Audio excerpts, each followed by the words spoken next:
Hello and welcome to Building Better Health. I'm Terence Samuel. It is the most talked about issue in women's health today, menopause. Half the population experiences it, but for most of American medical history, it has been undertreated, misunderstood, and in many cases, simply ignored. But that is changing in a major way. Today, we are talking to two doctors who have spent their careers on the forefront of women's health. Dr. Barbara Levy is the Chief Medical Officer of Visana, a virtual women's health clinic, and one of the country's leading clinical and policy voices on treating menopause. And Dr. Lisa Saul, the Chief Medical Officer for Women's Health at UnitedHealth Group. Welcome to you both. As we have said, menopause seems to be having a moment, which is a very strange way to talk about this very important and pivotal kind of healthcare issue. But what if I start with you, Dr. Levy? What do you attribute to that moment? And do you agree that it is having a moment? 100% it's having a moment. I wish it had had a moment much sooner. I think we're seeing aging having longevity, having a moment. And so there's a lot more effort to look at the last third of our lives and trying to live it more productively and healthier.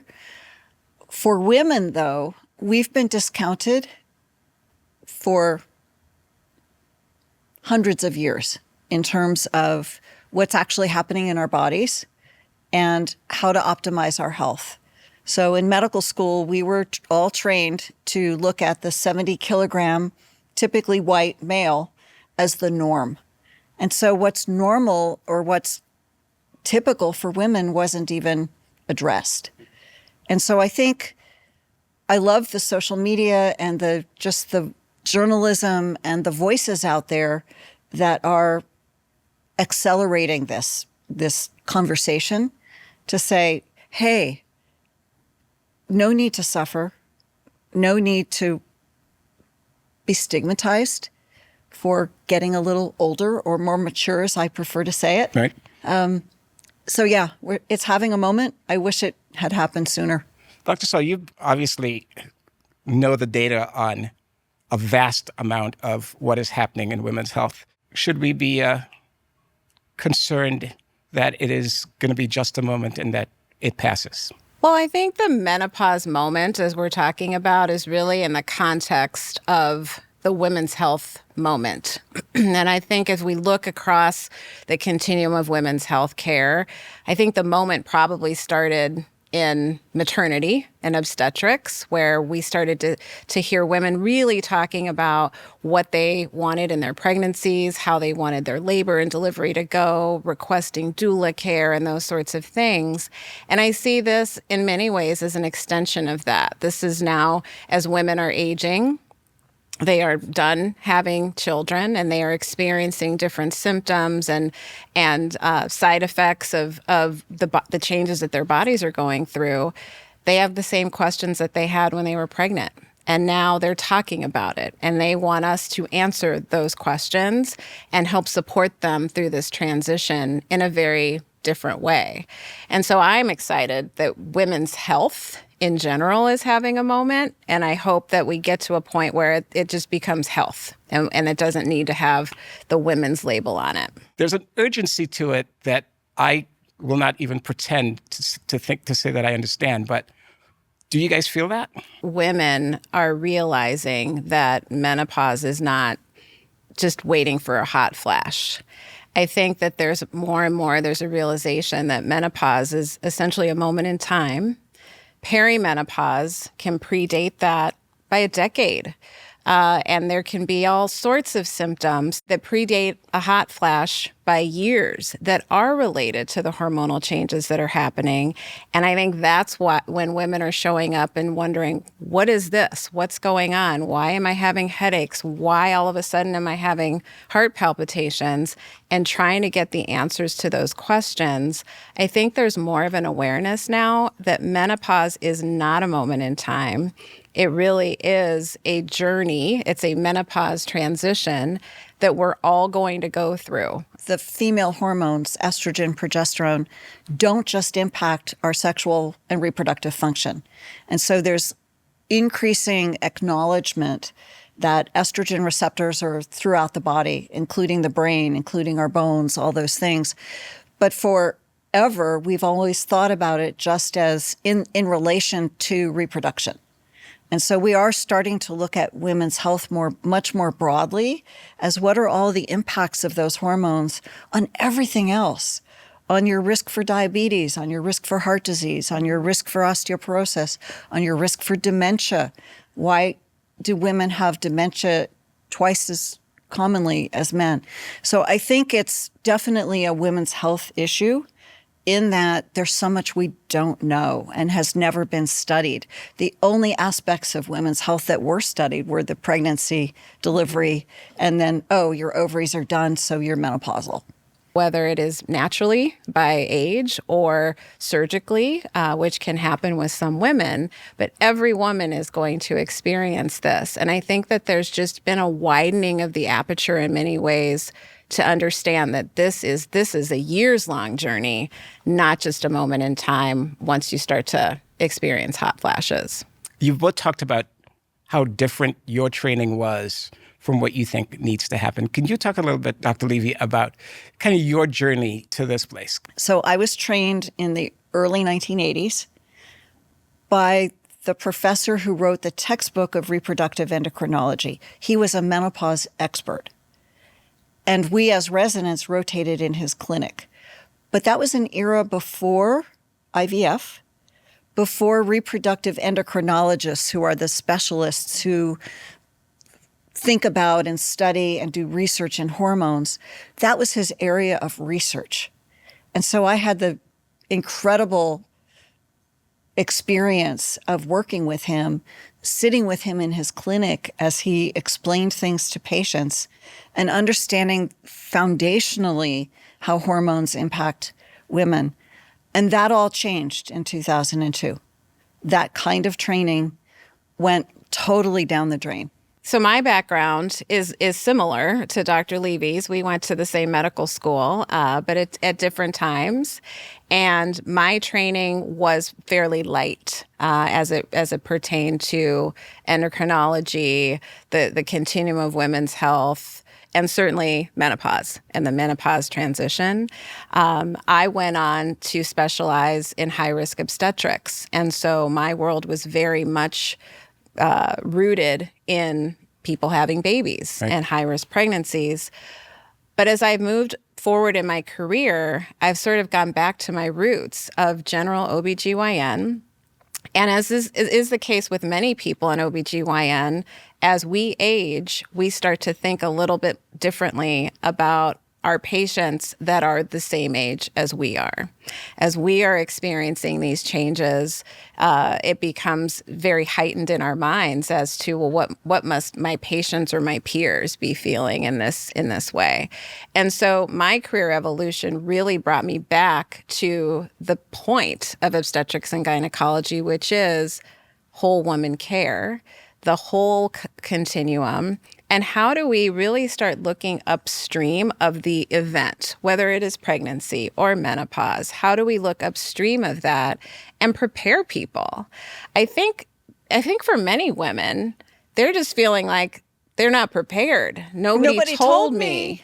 And all of a sudden, you start to not feel like yourself, or you're starting to feel all of these different symptoms, and your body just doesn't feel like it's yours anymore. And nobody told you that this is what you could be expecting at this age or this stage.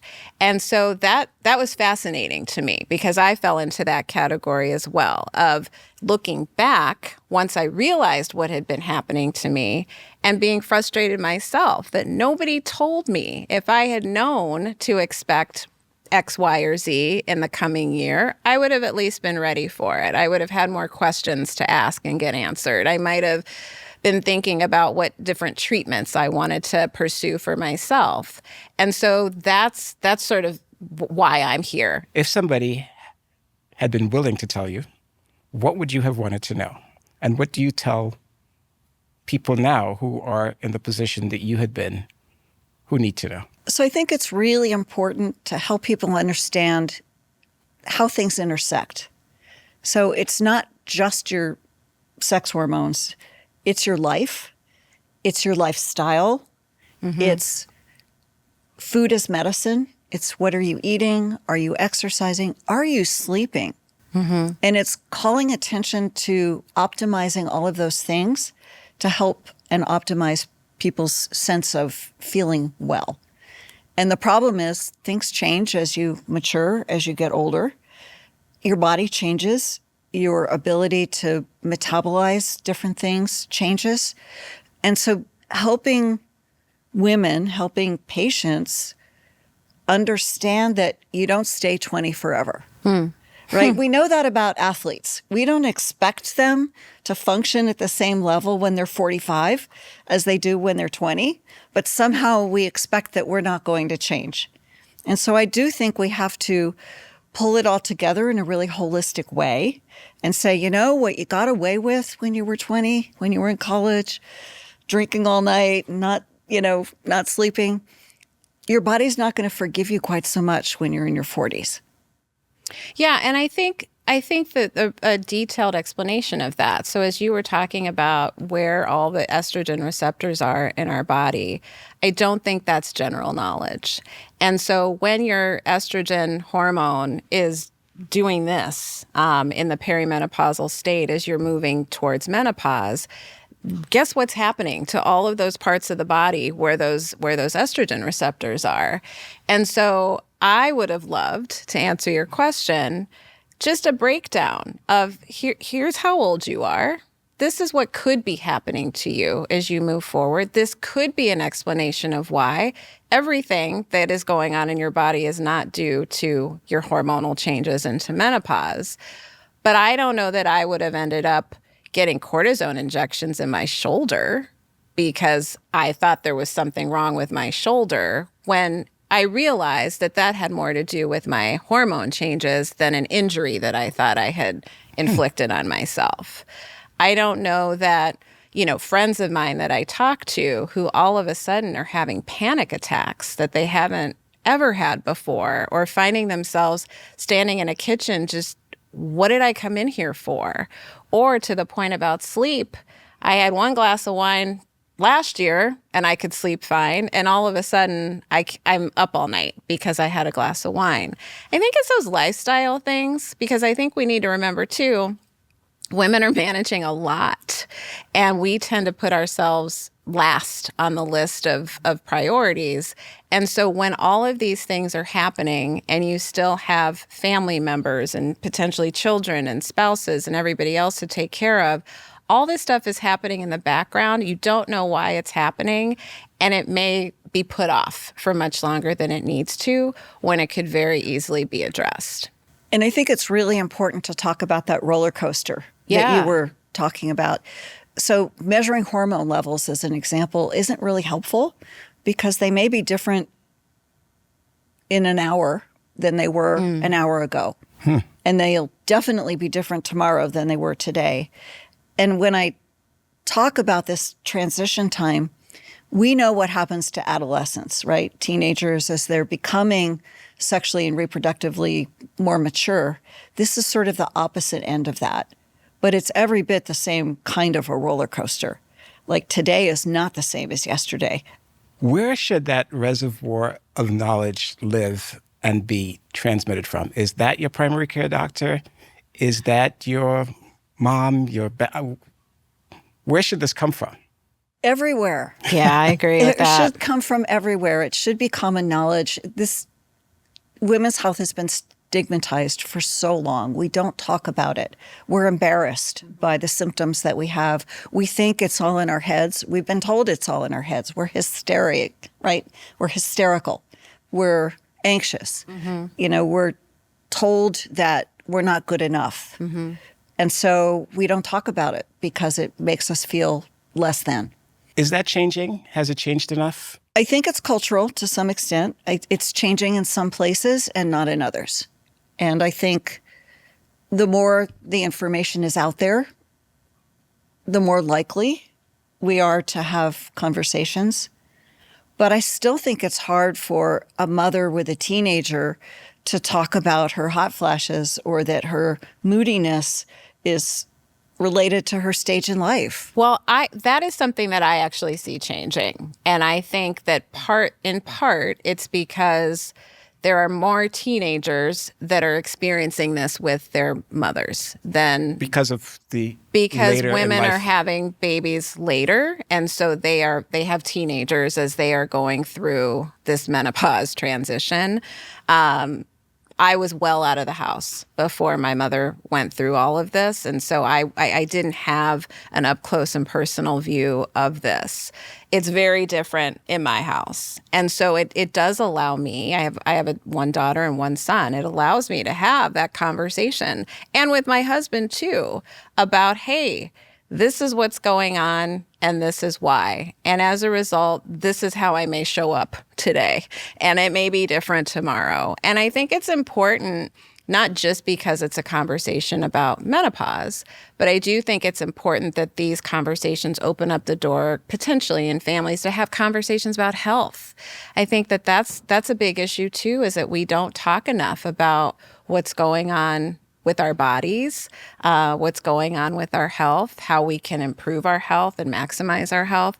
So I see that, at least in my peer group, that we're willing to have these conversations, and our kids are willing to ask questions. And sometimes it's a big funny moment in the house, and that's okay too, because I think the levity around this is important, because it just decreases some of the shame or the vulnerability around it. So let's talk a little bit about kind of the solutions here, which brings us, I guess, to hormone replacement therapy. Talk a little bit about how revolutionary that is in your minds, and then we could talk a little bit about kind of the setbacks of 2002. Okay. So hormone replacement therapy was approved by the FDA in the 1940s. Estrogen alone. And many, many women loved it because they were suffering in silence before that. And so they had something that would alleviate symptoms. Unfortunately, we didn't know enough. And it turned out that estrogen alone for women with a uterus could cause cancer. And then we learned that if you balanced that with the other female hormone, which is progesterone, that you could avoid cancer. You could completely, in fact, you could reduce the risk of cancer if you used both, cancer of the uterus. And so we were going along our merry way. I was trained to offer women hormone therapy who had symptoms. But also there were a lot of studies going on that said, gosh, the women that are on hormone therapy have a significantly lower risk of heart disease. And they look a lot healthier. Their bones are definitely healthier. They have fewer fractures. But all of these were what we call epidemiological studies. They were just looking at a population and looking at conclusions. And there were some discrepancies. So some made it look really positive, and others said not so much. And the academicians were saying, well, it's probably because there's this healthy user effect. People that are already healthy are choosing to be on hormone therapy, and people who are sicker are not being offered or they're not using it. For that reason, and because heart disease is the leading killer of both men and women, the National Institute of Health decided to promote a study that was a randomized clinical trial to answer the question, should we put all women on hormone therapy to prevent heart disease? Totally legitimate and reasonable question to ask. Except, in epidemiology, you need enough people to answer the question. And because heart disease isn't very common in women in their 40s and 50s, the researchers decided to enroll an older population. These researchers were not OBGYNs. They were not Dr. Saul and me, who were taking care of menopausal women and who understood that you start women when they're starting to have symptoms. And that's the normal course of how we would treat people. I was very actively treating people for hormone replacement, but I wasn't starting people in their mid-60s who didn't have symptoms. Unfortunately, to power the study, which is the statistical term, they decided to enroll an older population. So the women who were enrolled in that study, number one, had no symptoms. And number two, were on average 63 years old. The completely wrong sample. Completely wrong patient sample. If your question really is there value in starting hormone therapy at the time of menopause? But that was not the question that started the study. But the conclusion of the study is where we ran into trouble. We ran into big trouble. So the trouble was that they took that population and they extrapolated the results in that population to everyone. Completely wrong from a scientific standpoint, from truly from any academic standpoint. You don't extrapolate results from one population and just assume that those are the answers in another population. How much of a setback was that? It was immediate. I remember I was in training at the time, and the news came out, and it was a red letter day in the residency program. And women, you say to women, if you do this, you're going to get cancer. They stopped. They just stopped. I mean, the use of hormone replacement therapy plummeted pretty instantaneously after all of the media about this paper came out. Well, they were not only told they were going to get cancer, but that they were going to die of heart disease. That's right. Like, not only didn't it prevent heart disease, but it caused heart disease, which was also a misinterpretation of the data. There was an increase in the first year, and then after that, the people who stayed on hormones actually had a reduction in heart disease. How much damage do you think that did? It's huge. There was a study, it was a calculation, but it caused at least 50,000 deaths. A lot of deaths, women who were really young, who had their ovaries removed, who were not allowed to be on hormone therapy because somebody thought it was dangerous for them. So it's caused a huge amount of not only loss of physical function, but loss of emotional work productivity, sexual function. Well, that's what I was going to say. I mean, it's the quality of life as well. I mean, we cannot underestimate loss of life. But when we, as we've said, this is a long road for many people. And when you think about the quality of life impact for things that could have been resolved, and women could have enjoyed a higher quality of life, and not just, you don't just grin and bear your way through so many of these things. That's deeply upsetting as well. It's very unfortunate. And it was worse than just the study, because then FDA decided, based on these results, we're going to put a black box warning on all hormone therapy. Not all hormones are the same, as I said, and this then caused health plans and people that were looking at quality of care to say, it's bad to put women on hormones. We're going to ding you if you put women on hormones. And so we systematically, we made it so hard for women to get hormone therapy that it increased bladder infections. It increased sepsis from infection. There were for so a many, generation. For a generation. This is a generation too. It wasn't just a blip in time. This is a generational effect. The short answer is no. Every single day, I am seeing patients whose either primary care doctor or an oncologist, a hematologist told them they're not candidates for hormone therapy for X, Y, or Z reason that has been totally debunked. But the word has not gotten out to our colleagues beyond, I think, OBGYN. And I think most of our colleagues would.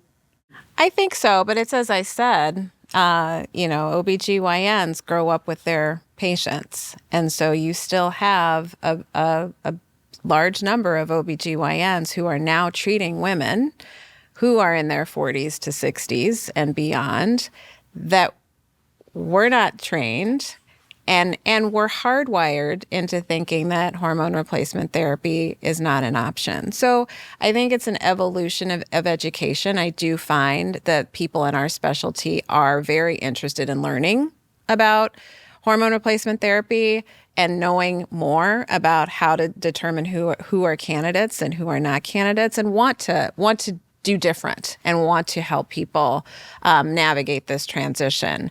But I do think it is going to maybe not take an entire generation, but it is still evolving. What needs to change? And start wherever you would like. I think that what we're trying to do at UnitedHealthcare is provide as much access, to education as we can, to evidence-based treatments and therapies, and to provide our members with a network of providers, physicians, physician assistants that have gone through the training that's necessary to appropriately manage their menopause transition. I think it's really important, as we've been talking about, we need to make sure we're educating ourselves and our families. These are conversations that do need to be happening at the dinner table, not just in doctors' offices. But I think it has to be a very 360-degree approach, because it is not just incumbent upon the OBGYN community. As I said, I got cortisol injection from an orthopedist. It was great, and I felt better. But there was not a conversation in that moment of, hey, this is the age you are. This could be what's going on. And so I do think it really is, it's a whole kind of medical system issue, how we're trained, what we're emphasizing in training, and understanding that we do need to train all of our up-and-coming physicians that women present differently in a lot of different ways. Menopause is clearly one of them, but it needs to be incorporated as we think about the depth and breadth of the training that future doctors are receiving, and future healthcare workers are receiving, so that it dovetails with the education that we're trying to provide. It dovetails with the healthcare benefits that we're trying to provide, so that everyone that's part of that ecosystem is an equal and as important participant in elevating the care of women. I couldn't agree more. I think it does start in medical school. To your point, if you don't train it in medical school, then the person who's going to become an orthopedic surgeon or a neurologist or a cardiologist it's not going to be top of mind as they're seeing women in the menopausal years. So how many patients have we seen who have a full workup for their palpitations, only to find out that this has nothing to do with her heart, has everything to do with her menopausal transition. And women who are being treated with all kinds of medications for ADHD and anxiety and depression, none of which they probably need. So I think we have to start at the foundation and create a sense of curiosity. What else might be going on that's causing this to happen in this moment? In the perfect medical system, is this a kind of primary preventive care issue, or more of an intervention, acute issue later on? I mean, this menopause isn't a problem. It's not an illness. It is, as we've been saying, this is something that is a part of life, and it is a part of the life of every woman at some point in her life. And so I think that the over-medicalization of this is dangerous, and it needs to be treated as an age and stage issue that people are well versed in. And so, as we're talking about it, we're talking about it because we do need to bring attention to it. Right. We need to make sure that people are hearing what we're saying and educating themselves about it. But we risk menopause becoming the next childbirth if we don't really approach it as this is part of life. How do we make it part of life and treat it as such so that women are feeling very comfortable as well as empowered to be supported through those different phases of life? I think it's a great opportunity. It's an opportunity to say, your body's sending you messages. Let's listen to the messages and optimize your health ongoing. An OBGYN residency is 4 years. It is a surgical training program as well as a medical training program. All of that knowledge needs to be wrapped up in a 4-year time frame. And then some people do go on to subspecialize. Family medicine, internal medicine, 3-year programs. An internal medicine doctor has to know a lot of things about a lot of things. And so I think, we also have to understand the context of what we're talking about. It's unlikely that a 4-year residency program is going to be extended to 6 years to get every single thing in. And so at a baseline, yes, I do think that pieces and parts of the curriculum do need to be adapted to this new reality of how are we truly addressing the health of women as well as men. And I think that there's a separate piece of that is, and then what happens after your training? What does your continuing medical education need to look like?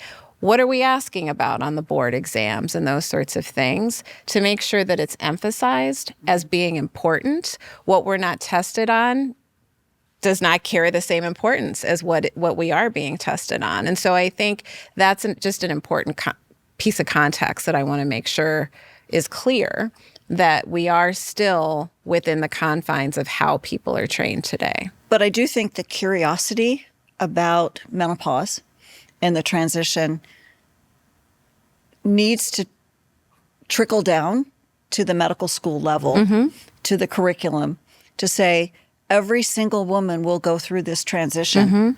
And just like we teach about adolescence and what happens as the sexual and reproductive system matures, we can teach about this in a better way. But to your point, 100%, people teach to the test. The curriculum is developed to ensure that the medical students pass that exam that allows them to go on and become doctors.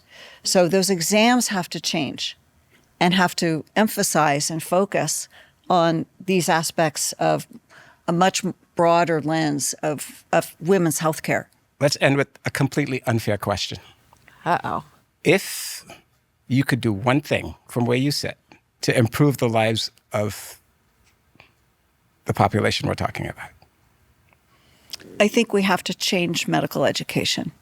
And that's not only doctors, but nurses and PAs.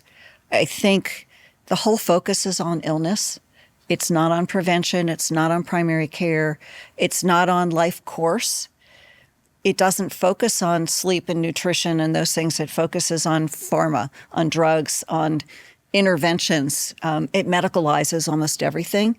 So I do think that a refocus of medical education on